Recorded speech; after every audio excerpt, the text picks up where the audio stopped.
अमित शाह बोल रहे हैं। मैं आप लोगों के दर्शन करने के लिए उपस्थित नहीं हो पाता हूं। मेरे साथ भारतीय जनता पार्टी बंगाल के अध्यक्ष श्री दिलीप घोष जी और हमारे प्रभारी कैलाश विजयवर्गीय जी भी उपस्थित हैं। मैं सबसे पहले तो इतनी कड़ी धूप में इतनी बड़ी संख्या में आप लोग यहाँ आए हैं और मैं आ नहीं पाया, इसके लिए आपकी क्षमा प्रार्थना करता हूं। और मैं आपको वादा करता हूं कि चुनाव समाप्त होने के पहले, चुनाव का प्रचार समाप्त होने के पहले आपके दर्शन करने के लिए मैं वहां पर जरूर आऊंगा, रूबरू आऊंगा। मगर आज मेरे पहले अर्जुन मुंडा जी ने आदिवासियों के लिए नरेंद्र मोदी सरकार ने क्या क्या किया है और बंगाल सरकार किस प्रकार से आदिवासियों के अधिकारों में भी भ्रष्टाचार कर रही है, ये बताने का प्रयास किया है। मैं इतना ही बताना चाहता हूं कि बंगाल में 10 साल से तृणमूल कांग्रेस की सरकार ने बंगाल को पाताल तक नीचे ले जाने का काम किया है।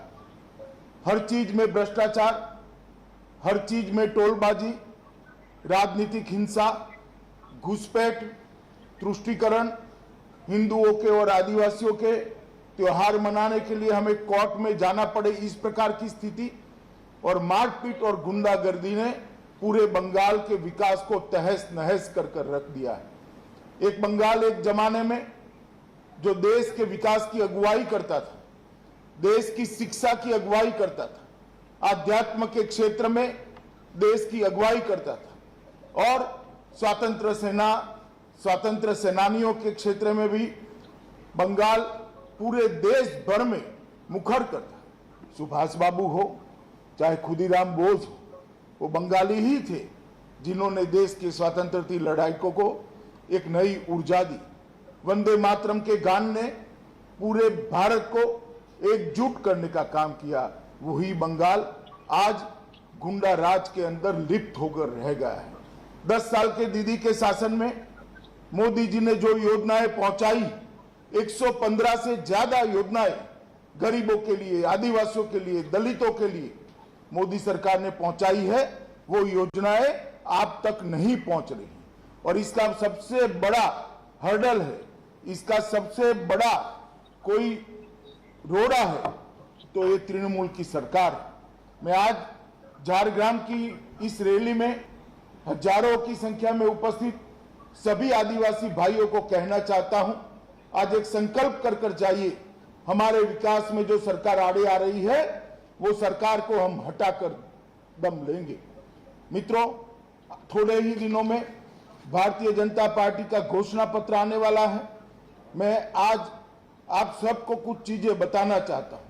भारतीय जनता पार्टी की सरकार बंगाल में बनने के बाद पंडित रघुनाथ मुर्मू ट्राइबल यूनिवर्सिटी हम झारग्राम के अंदर बनाएंगे, जो ट्राइबल बच्चों को उचित अवसर देगी और उनके जीवन को आगे बढ़ाने का काम करेगी।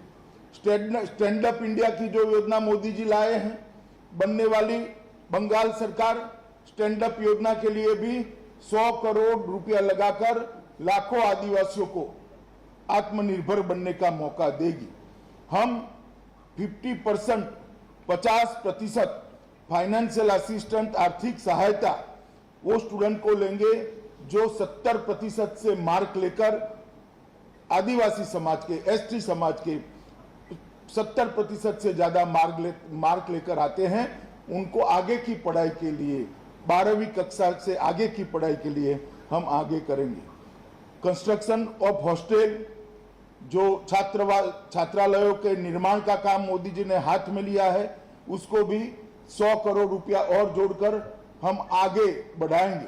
और एकलव्य मॉडल रेसिडेंसी स्कूल केंद्र सरकार ने जो भेजी है, वो बंगाल सरकार ने इसको ढंग से इंप्लीमेंट नहीं किया है, उसको ढंग से जमीन पर नहीं उतारा है।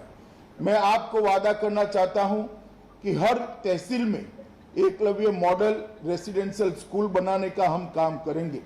वन धन विकास केंद्र जो आदिवासियों के स्किल अपग्रेडेशन के लिए काम करता है, उसको भी हम आगे बढ़ाएंगे। फॉरेस्ट राइट एक्ट पूरा का पूरा इंप्लीमेंट हो और इसमें ना कोई चुना हुआ प्रतिनिधि भ्रष्टाचार कर पाए, ना कोई सरकारी अधिकारी भ्रष्टाचार न कर पाए, इस प्रकार की हम व्यवस्था करेंगे।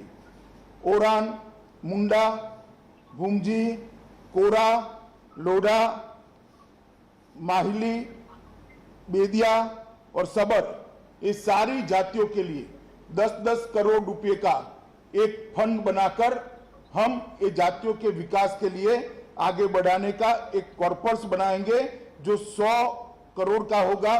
संथाल से लेकर सारी आदिवासी जातियों को इसके अंदर हम जोड़ने का काम करेंगे।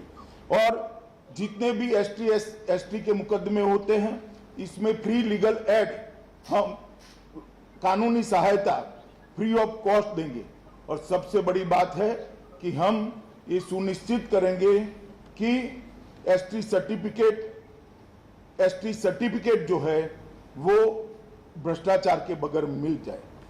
मित्रों, आज मैं अंत में इतना ही कहना चाहता हूं कि सुखमय सतपथी, बकुल मुर्मू, संजीव महतो, श्रीमती सोनाली मुर्मू और पालन सोरेन को आप जंगी बहुमति से जिताइए और मोदी जी के नेतृत्व में भारतीय जनता पार्टी की सरकार बनाइए। आप सभी का धन्यवाद। अंत में फिर से एक बार आपकी क्षमा मांगकर मैं मेरी बात को समाप्त करता हूं।